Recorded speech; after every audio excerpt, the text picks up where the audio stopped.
Okay, hi everyone, I'm Kevin McNamara, founder of TurmericHeals.com, and this is Turmeric Heals, People Who Inspire.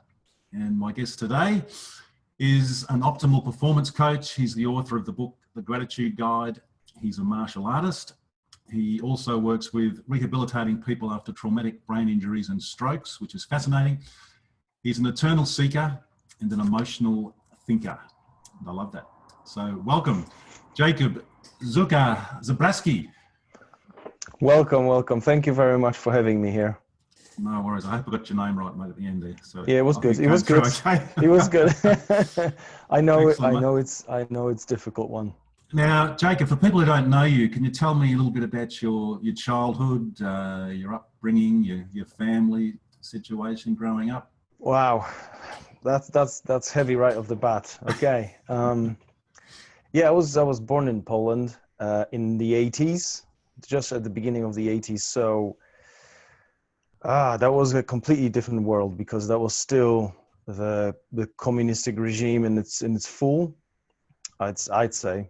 And I still remember empty streets, no shops, queuing for toilet paper and stuff like that. It was just completely different. So like consumerism or capitalism overall was just non-existent.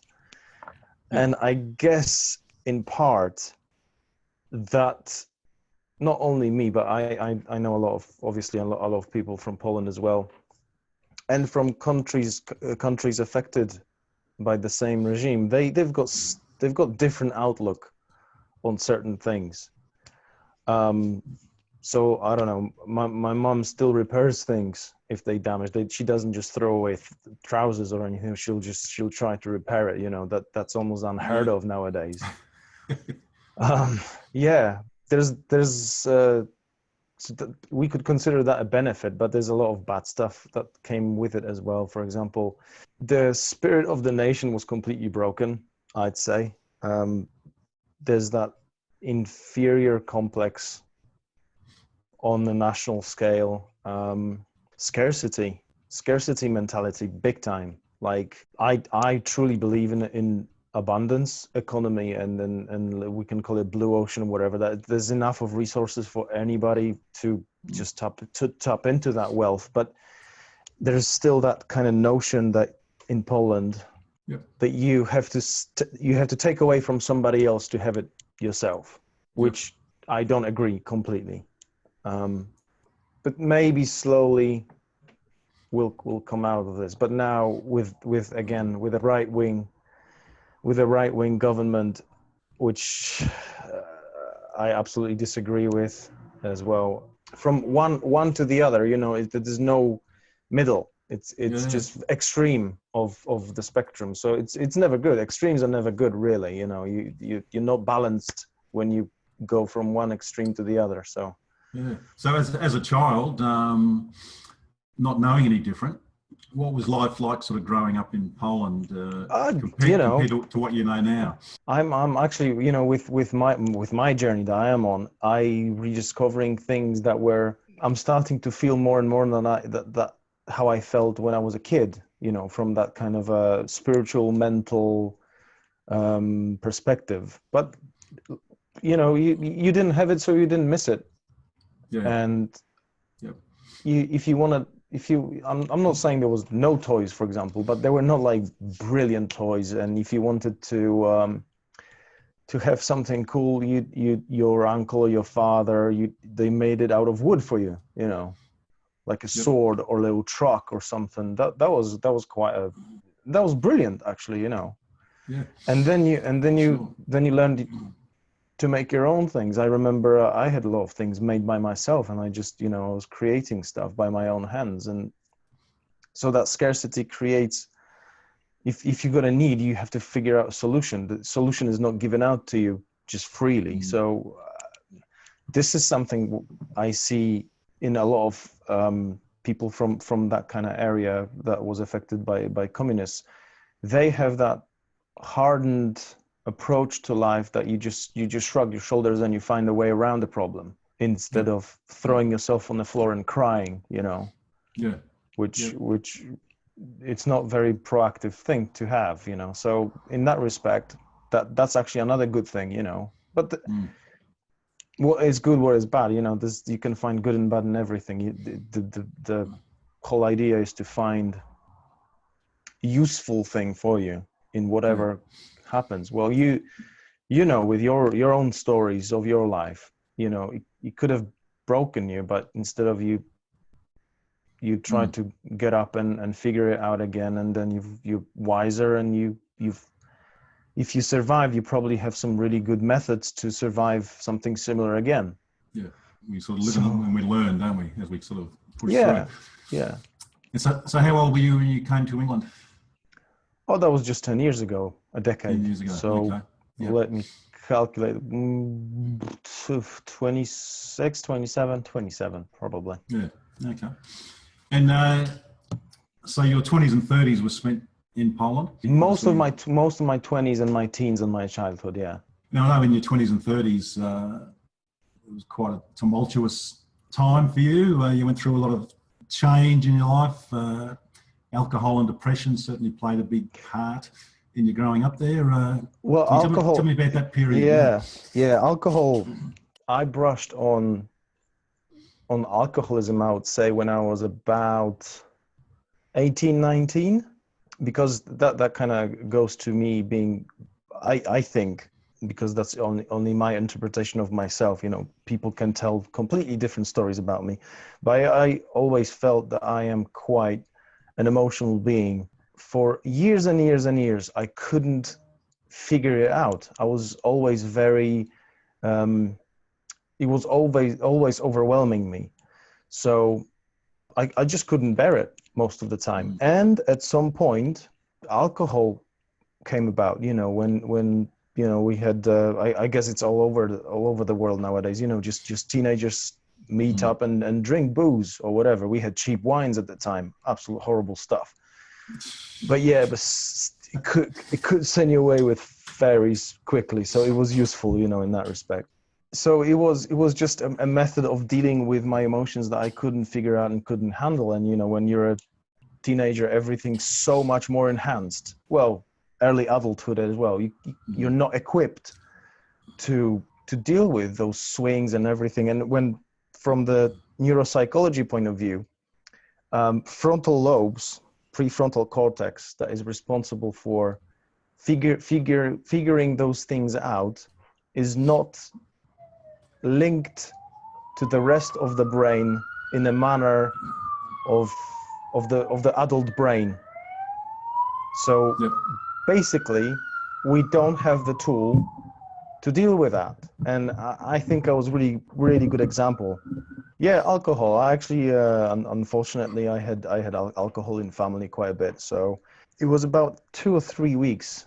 Every penny I had in my pocket was going to get some sort of alcohol. I was just drunk all the time for 3 weeks. And how old were you then, roughly? 18, 19. Okay. Yeah. Were you working then, or you? I was still at school. I was still. It was a fine art school, which the whole context didn't help, because artists drink, right? Yeah. So it was very. I mean, alcohol is very accepted anyway. But that was kind of that's what we do. That's how we roll. But yeah, it wasn't very helpful. But and this is one of the themes of my life. I think I've got those moments of weird clarity that I see myself from a third person perspective. So I'm looking at myself from a distance, and after those 3 weeks, I had that little moment, and I thought, God, what are you doing? What are you doing to yourself? And that was it. And I didn't stop drinking like cold turkey, but I wasn't drinking as much, not nearly as much. But looking back, it was quite close to actually bad moments. So that was right off the rails. Yeah, it could have gone much worse. You have other brothers and sisters? I think I'm one of those rare cases of the only child with a brother and sister. Right. Because my father left us when I was 5, Okay. which it's another trauma, and he had 2 other children. I don't really know them. We don't keep in touch with them. I do keep in touch with my father, Okay. so that was sorted. Yeah, it required me learning compassion and forgiveness, which was Yep. in that respect, it was really, really hard. But yeah, this is something I'm actually quite proud of. I remember the moment when I actually told myself that I forgive my father, and I myself felt the release. Actually, I remember, speaking about forgiveness, I remember a story from Wayne Dyer, Dr. Wayne Dyer, who's an amazing, he's passed now, but an amazing mentor of mine that I read all his books and listened to all his tapes many years ago. And he talks about his father and how his father was, he was a wife basher, and he sexually assaulted his brother, and he was an alcoholic, and he was just a really nasty piece of work. And Wayne spent much of his life in sort of boys' homes and that kind of thing. And one day his father died when he was 18, 19. And anyway, Wayne decided to try and, he had this, when he was about 35, he decided, look, I want to find out where my dad's buried, and I just want to go and see him. He wasn't sure why, but he just wanted to go and see him. Eventually he found out where he was buried, and he turned up at the place. He was in a pauper's grave. And he said, I just looked down on my dad and I just said, Dad, I forgive you. And I just started crying. He said, it was the biggest relief in my life. He said, look, I don't know what he was going through when all these things were happening, so I can't really judge him. And it was a really emotional experience. So I can really understand where you're coming from as far as that goes, because that certainly touched me. I thought, wow, that takes strength and courage to sort of do that. So to be able to do that yourself is amazing, but a fantastic thing. It felt good. I can tell you that. And the other thing that I can say is very difficult as a kid. You just internalize everything. Mm. You don't compare. You don't analyze. It is what it is. Done.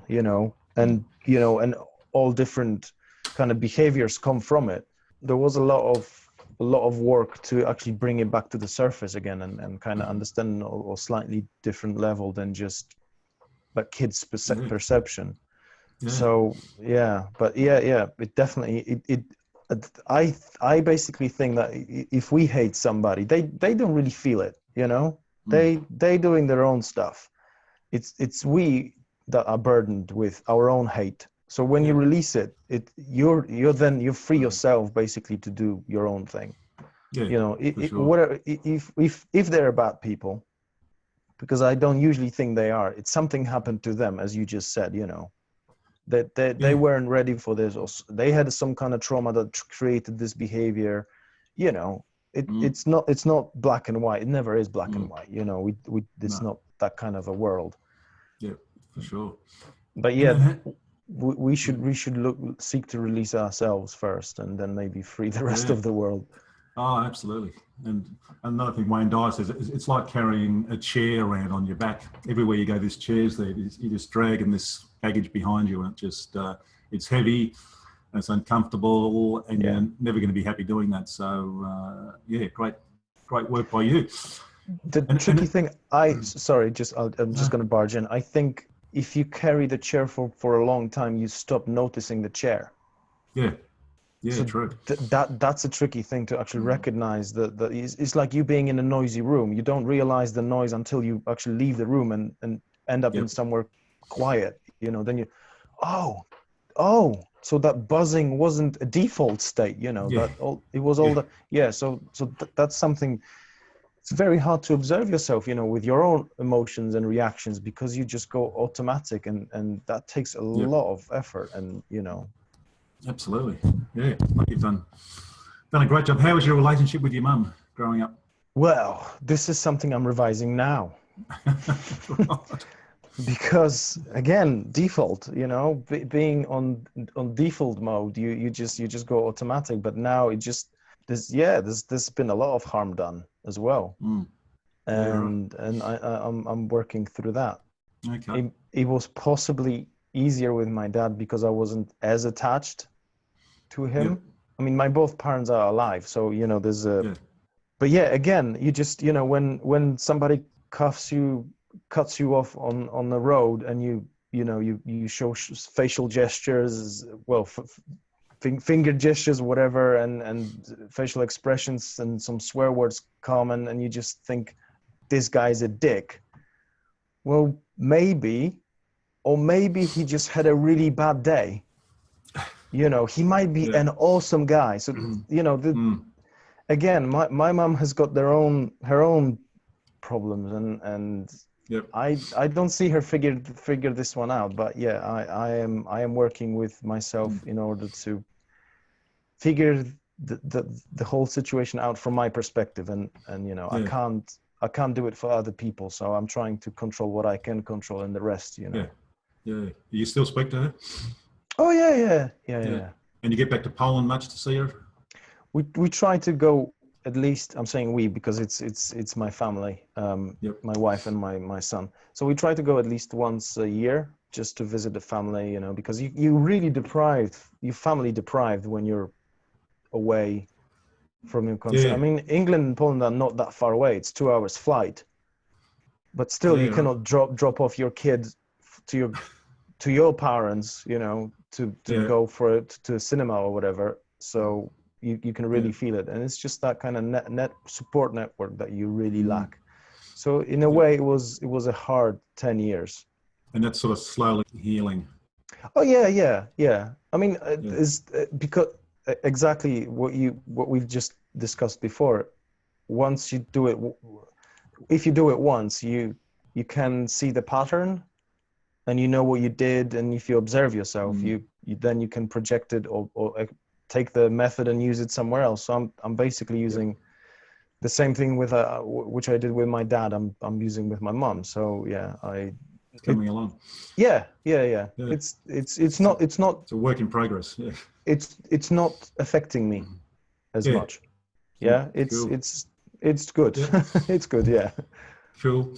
And you mentioned in your 30s that you sort of got off the alcohol, and it wasn't affecting you as much, and you suffered a bit of depression during your 30s. Almost. I mean, I think there's a slight confusion in the medicine nowadays. Well, just doctors diagnose you with depression very quickly, instead of just even trying to give you mental, psychological, I don't know, intellectual skills or tools to deal with it. Because you're gonna have bad days, you're gonna have bad periods. Your parent dies, you're not gonna feel great for months. But that's normal. That's not something wrong. We just have to have time to observe this, go through this process, and then move on. But I think the problem is we don't have time anymore to go through that process because we're distracted all the time. If not Netflix, it's a Facebook app or on your phone or on a screen or whatever. So people just don't think and feel anymore. They just consume rubbish or trash. Really, it's not anything that's beneficial sometimes. Yeah, and like you say, people go to the doctor. Oh, doctor, I'm feeling a bit upset about this.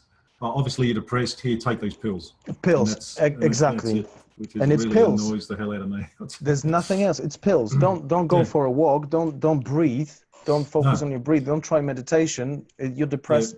Here's some pills. Yeah, there's the easy fix. Yeah, completely. And it was a long period for me because it was about what 2 years, about 2 years. So basically, I'm a qualified physiotherapist from Poland, but in England the qualifications are not recognized. So basically, I came with all those assumptions, which turned out to be illusions or delusions, maybe, hoping that I can work in hospital environment as a physiotherapist, blah, blah, blah. And it turned out I can't. And there's not many bridges built that you could address, for example, gaps in your education. So basically, I started doing jobs that I wasn't very happy about, because my first job was in a care home, and that was just, oh my God, that was the opposite of what I believed as a physiotherapist. You know, I was not doing anything with people to get them better. We were all waiting for them to die. It was just disgusting. And so very quickly after a month, I quit. And then I started working as a waiter, which was actually really cool, because I liked the connection. It was, you know, it was busy in a way, but you're just being with people in that slightly better capacity. But still, you know, that wasn't my dream job. And then I became a night security guard in student accommodation. So when you add all those things up, it's just like, oh my God, what it was chaos, right? Absolute chaos. I mean, the things I had, drug dealers, prostitutes, everything, like riots, fires, you know, you name it, you know, police almost every night, fire brigade every other night. So it was funny, but when you look from the outside, when I was in there, and there were nights, so my body clock was all over the place. You know, it was very threatening environment as well, because I had to, I was threatened a lot of times, you know, as well. I had to call police to actually go in and help me out, because, you know, there were just violent people, alcohol obviously involved, and or maybe other drugs, I don't know.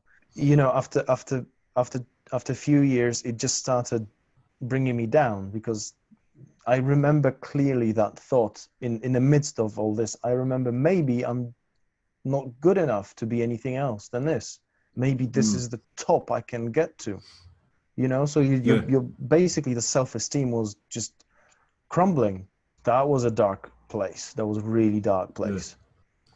So was there like a defining moment or experience where you said, hang on, I've got to change. I've got to change your defining moment was actually a deep conversation, which is another theme in my life, deep conversations with my wife. We sat down for half of a night, and we talked about it. And I you know, I told her how I feel, and we worked through certain things, and she actually pointed out the things that I've achieved, you know. And there's plenty. We just don't count our blessings oftentimes, you know. You have all this, and you just at some point you take it for granted, and then you see all the bad stuff that come your way. And so I started working on myself. There was no defining moment. I think it was a lot of work. There was a moment that gave me that breather, that I could actually figure out, okay, what's my next step? But then it's like conquering the mountain. You know, you're not going to conquer it in one step.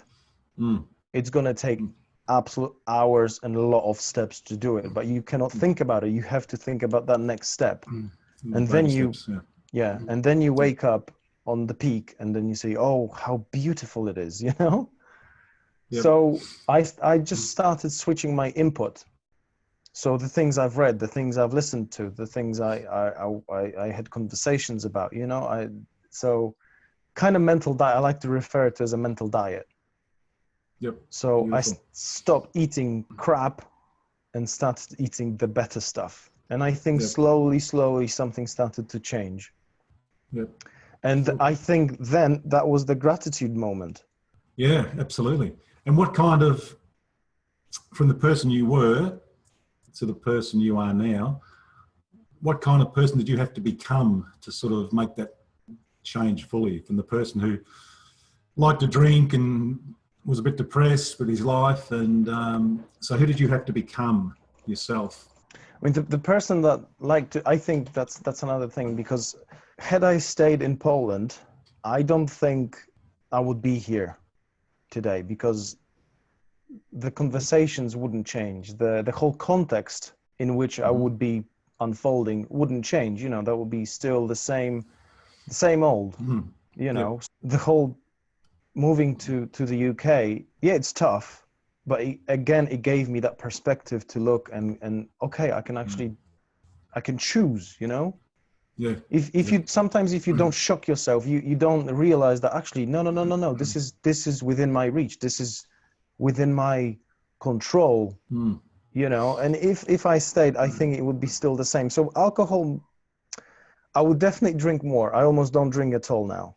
I like an occasional beer, especially a Czech beer. If I can get a hands on a Czech beer, yeah, that's something I will buy. But it's, I don't know, I can go with months without a pint and it's fine.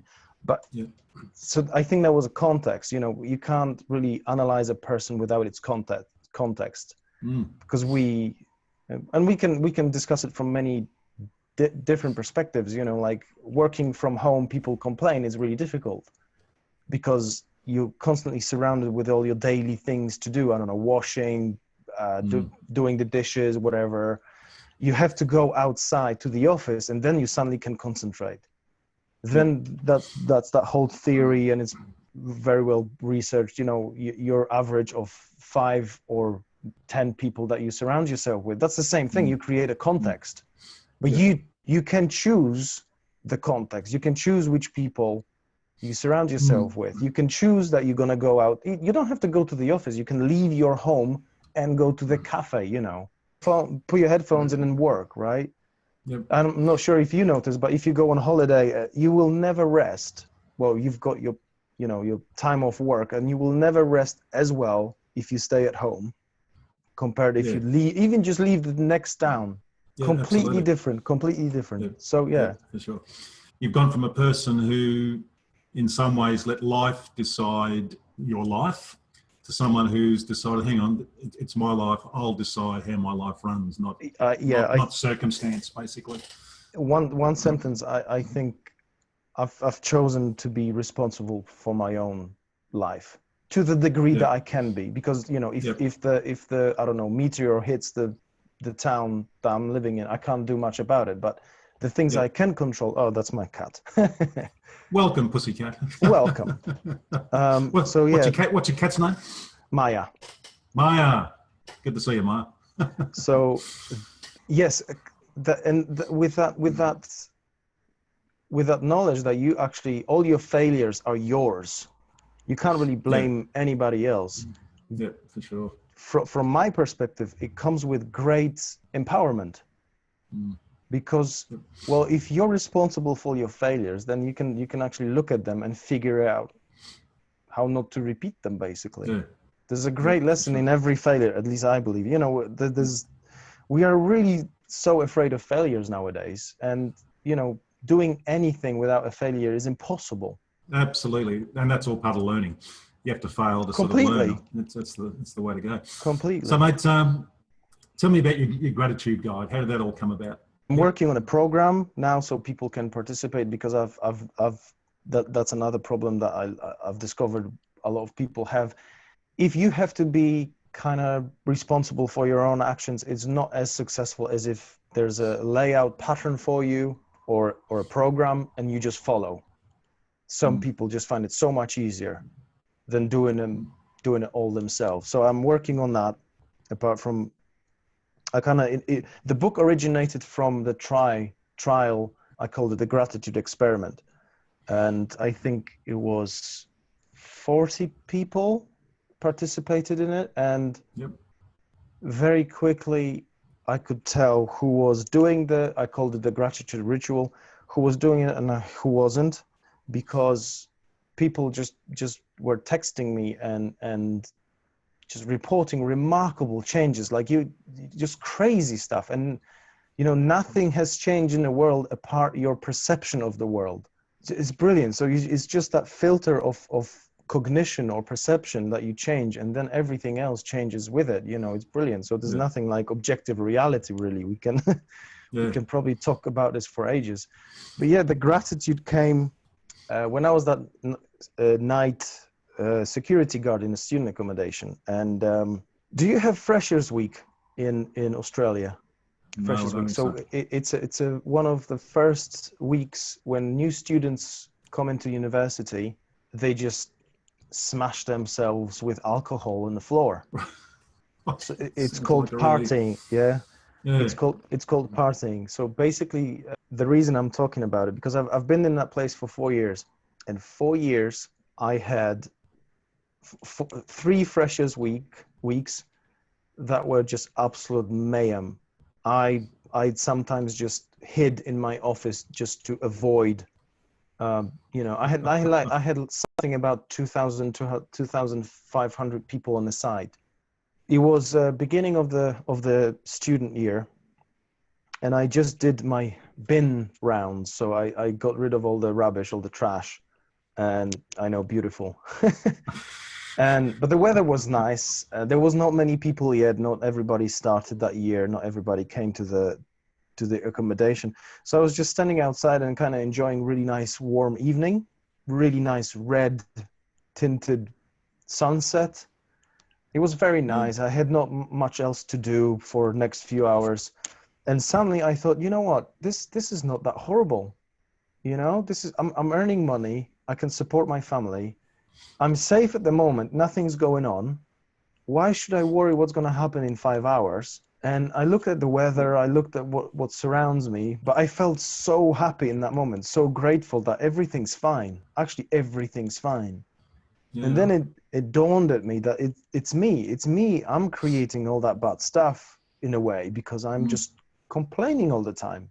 I'm far from being so optimistic that I'm going to jump out of the plane without a parachute and keep repeating mantra, it's going to be fine, it's going to be fine, No, I prefer to be I try to be neutral, but so I'm acknowledging the bad stuff if they happened, but I don't tend to just go one or the other. It's that mid ground that I prefer to stay in. Yeah. So anyway, that moment I became very, very grateful.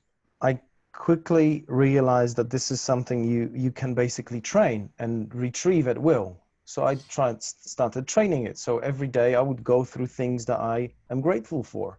Very quickly, I reached the moment that I started seeing obvious things like that I can talk, I can see, I can move freely, things that, again, we take so much for granted.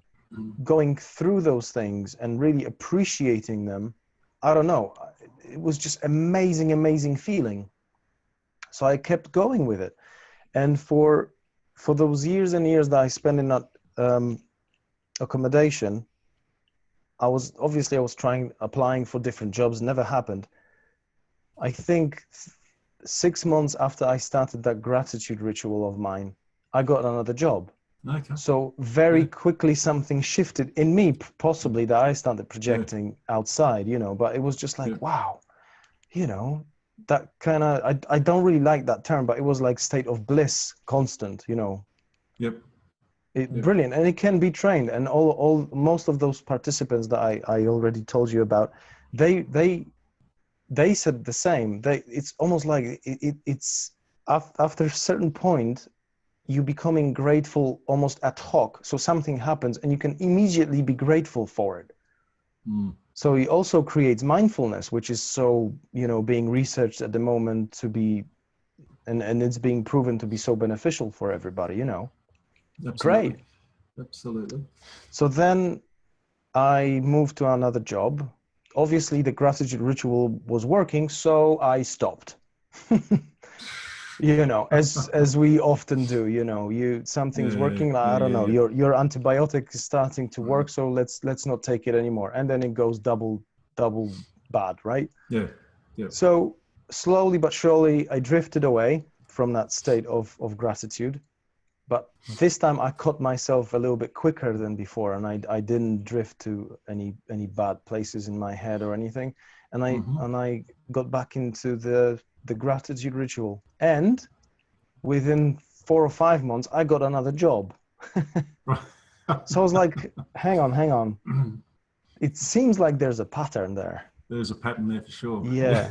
So I concocted that gratitude experiment, posted it online to share it with people. I thought, you know what, if there is a pattern, we gotta put it out there. I have to make more people aware of this, because we can just change our lives so easily. There's no cost, literally, there's no cost. Yep.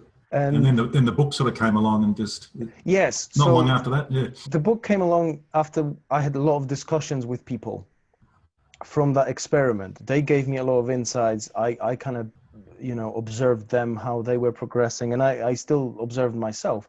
And then people started just ask questions, and suddenly I decided, you know what, it seems like maybe someone suggested that I should just create a blog or maybe a book, and I decided, you know what, yeah, I will do that. It wasn't like, oh, I'm going to do it, and I just sat down and wrote it, Again, context, by luck this time, created the opportunity to start writing, because Yep. I came home, and on the way home, when I was driving, I had one little thought about gratitude, and I thought, you know what, I really need to quickly note this thing down, because I'm going to forget it. So I sat down and just started writing. And about 5 hours later, I had about 20 pages written, or 30 or something ridiculous. Like, I was like, oh, that was almost like done for me. I was in I think that was the flow state, I was just writing. Yeah, right. I Wow. remember breaks for grabbing coffee from the kitchen, and that was it. I just thought, okay, Jacob, you have that part of that book written already. There's no excuse now. So over a period of months, I just continued writing it, usually when I felt like it, but sometimes it was like, let's just try to write a little bit. And then I kicked into the mood, and it was flowing again. But yeah, the book was written. I got to tell you this because it was brilliant. I posted that book, and I remember hesitating before hitting that publish button. Like all those, all that inner talk. The fears sort of come up, and no one's going to read this, no one's going to like it. Yeah. What people going to think? Yeah. So like, you know what? Actually, no, because I know what I'm selling here. I know what I'm promoting. It feels congruent with me. I'm not hurting anybody. So if somebody thinks it's piece of shit, well, they can F off, basically. It's not for them. Yeah. Done. I'm not going to worry about it. So I hit that publish button, and I kid you not, 24 hours later, I opened my Facebook, and a guy wrote me. I've never spoken to a guy. He sent me a message that, Jacob, I've bought your book. I've already read it, and I've implemented that this morning, and I already feel so much better. Thank you very much. I was like, wow. I couldn't have asked for anything more. That was brilliant. That was just like, that it was just, I couldn't believe it. I had to read that message 3 times. I was like, oh my God. In my wildest dreams, I'd never have foreseen that something this beautiful will happen. And money can't buy those kind of experiences. That's the whole thing. You do it because you want to help people, and getting that sort of feedback is just the best form of satisfaction, I think. You can it is. Yeah, it fantastic. is. Yeah. And so where can people get your book?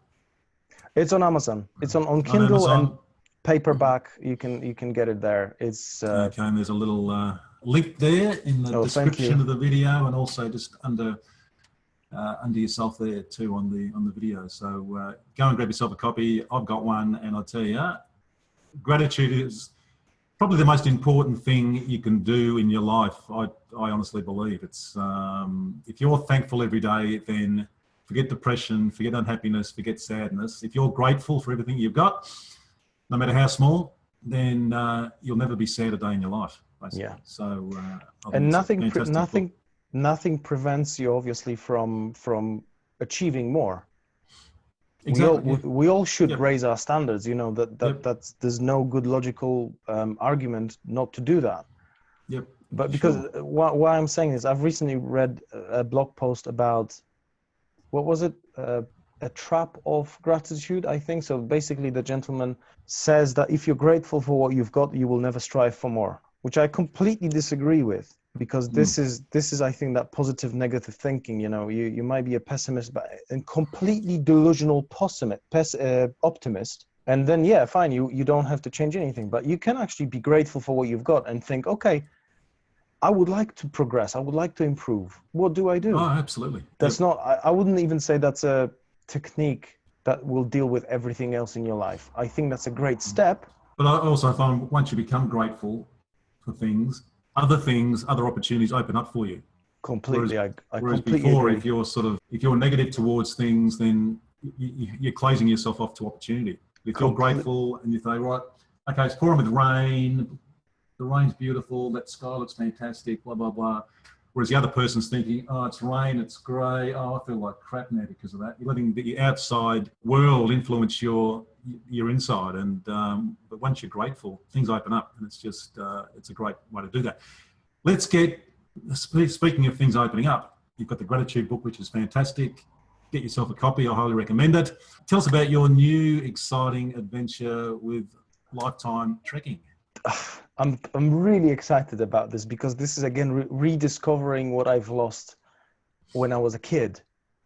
You know, you probably been the same. You know, we spend so much more time outside than kids and people nowadays. Just overall, you know, less distractions. There was nothing on TV. You had to go outside to be not to be bored to oblivion, right? And I was lucky enough to spend a lot of times in the mountains. Very often that created that empty space. It's absolutely necessary to learn, to progress, to achieve any benefits from activities that you've done. Like we can go into sleeping, you know, example, like brains learn best when they sleep. This is that empty space you create after the activity, but people don't do it. People think they need to push and push and push all the time. Yeah, for a while. It's like in a gym, you know, you don't actually create the benefits in the gym. In the gym, you damage your muscles. The benefits come when you rest. Then your body repairs. Then you get stronger. Yep, if you train all the time, you basically end up damaging your body all the time. And the same thing is with our brains. You know, you have to create that empty space. That's why meditation is so fantastic as well. That 5 minutes or 10 minutes in the morning is not enough when you're in such a busy context. Again, it's a context. So the idea is this is my idea and my dear friend from childhood again, to take people away from that busy, cluttered, you know, stressful, filled with anxiety context of their lives and put them into nature, which we mostly forgotten again, how to be, just be in nature and walk and talk and, you know, just be, and no phones, no laptops, just declutter, digital detox as my other friend refers to. That mental diet, but that mindfulness as well, because sometimes you're so tired that the only thing you have to think about is your next step, because you can't think of, you know, what's behind the corner. No, you have to think not to fall, basically, because you're so tired. But then it brings you that kind of perseverance, you know, I have to get there. So this is what we try to offer to people, you know, and create that empty space, create that mindfulness and emotional calm. And there's all sorts of benefits coming from just being with nature, you know. Yeah. So just perhaps like a typical day, and the retreats last for a week, is that right? This one is for a week. This one's for a week. Yep. And that's coming up in July this year. July 2017. The first of July. Yep. Okay. And what kind of activities occur during that week in the retreat? So the main activity is basically being, right? This is exactly the, yeah. Just allow yourself to be. There's nothing that has to be done. Let's just walk. We will obviously have time because how it works there. And there's not really a good translation in English. I kind of coined a translation, the mountain shelter, or a mountain shelter, which are basically houses where travelers can rest near the peak of the mountain. So you don't ever have to go back down the mountain. You can walk for miles and miles and miles just in the mountains, and then you rest in those houses. And it depends. Some are like three-star hotels with Wi-Fi and everything. The other ones are very kind of minimalistic, and it's just great in itself, because you know, how much do you really need to be again? And then this is the other thing. This is what I do recently. I don't like that word, coach people. I talk to people, and through those conversations, we just rediscover or discover a lot of things, and so people can progress with their lives in that optimum performance state. So this is to give people that time to have that kind of mental bath, get rid of all the bad stuff, reducing all the bad input, reconnect with yourself, and hopefully with those deep conversations, if they need that, just discover your purpose in life. And then beautiful. That's the idea. Sounds amazing, yeah. And I've seen, and we've got your website up on the screen there now, and also down in the description, people can go and have a look at it. I love the website, and there's some great photos of the mountains in Poland. And actually, before I actually met you, Jacob, I never even knew that there was mountains in Poland. I mean, over here in Australia, we think of Poland as that really dreary, cold, dreary place that is always depicted in those Second World War movies, basically. And I know, that's how we sort of see it. And it wasn't until I met you that I saw the photos from your previous retreat, just how beautiful it is up there. Wow, just fantastic. I know, it's kind of a pop culture has created that depiction of the same with Russia, really. Russia is usually, Moscow is usually depicted in the middle of winter when it's snowing. Yeah. Well, exactly. It's absolutely not true, because there's actually really distinctive 4 seasons in there. You've got spring, summer, autumn, and winter, very distinctive seasons. And last year, it was last year when we went to the mountains, it was 40 degrees. It's really hot. It's really hot. And then in the winter, if you've got -10, -15, you can ski. It's beautiful as well, and it's dry. So you that cold is different. It's not you can wear a sweater and a hat and you're fine. You don't even need a coat sometimes. We utilizing that possibility of being connected, truly connected, not just believe what you see on a screen, just really actually talk, like you just said. You had a really real conversation with me, and then you knew actually, all those stereotypes do not apply. Exactly. Which is great. I'm sure you've sparked the interest of a lot of people with this retreat. And again, I mentioned that's the website. You can also book online. Is that right? You can book the bookings are open. The bookings are open. We start in Krakow, which is another brilliant European city, and it's medieval capital of Poland. Beautiful castle, a lot of things to see. So we're gonna have a few hours in there in the evening, and then on the next day we're gonna hit to the mountains, and then it's gonna get real. Mate, absolutely fantastic. And I know some people are gonna think, yep, I'm doing this. I'm gonna go and do this. Absolutely, it's an exciting sort of concept. I know it's going to be fantastic. Are you someone who looks at the future and says, right, in 5 years' time, I want to be here? Or are you someone that goes with that flow and just focuses on the now and doesn't really have a plan for the future? That is a very difficult question, because from my experience, there's that saying that I like to quote in those moments. If you want to make the God laugh, tell him about your life plans. Yeah, exactly. Because it's probably going to be it's probably be completely different. So I've got some notions where I like to be generally, but I don't want to enforce anything on myself, because then I start to push, and when I start to push, nothing works. So I have to be in that relaxed state to actually let the life unfold on its own. Be active in it in a way, but don't push, Yeah. I think you're similar to me, because I don't like looking too far ahead, but I know the direction that I want to go. So I've got a direction there. This is where I want to sort of head.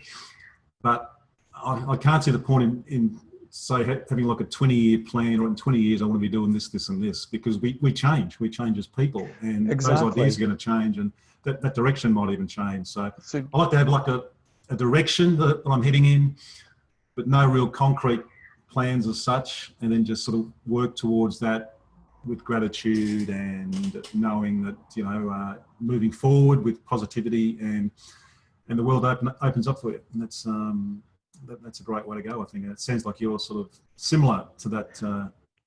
I think so, because even looking back 3 years, I couldn't have predicted this.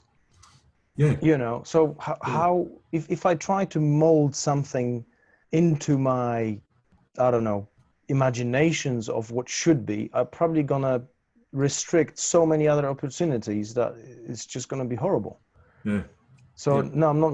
It's a little bit like I've recently heard good comparison when people start to define themselves a little bit too much with what they do, then they restrict everything else because they you know, like these are only labels. You know, you know, but we are human beings.